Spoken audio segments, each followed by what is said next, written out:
Good morning বন্ধুগণ।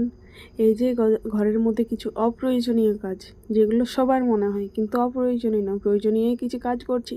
আর এদিকে আমার মেয়ে আমাকে ডিস্টার্ব করবে না, সেটা হতেই পারে না। তারপরে চলে এসেছি এই যে খাটের ভেতর থেকে কিছু জিনিস বের করতে, যেগুলো ঘরের মধ্যে মানে সংসারের মধ্যে অপ্রয়োজনীয় হলে এই জিনিসগুলো বের করা খুবই প্রয়োজনীয়, সেগুলোই বের করছি। এখান থেকে বের করছি গামছা আর বোতল, আর এই যে উল্টাপাল্টা মানে বিছানাটাকে ঝেঁটিয়ে সোজা করে নিচ্ছি না, গুছিয়ে নিচ্ছি।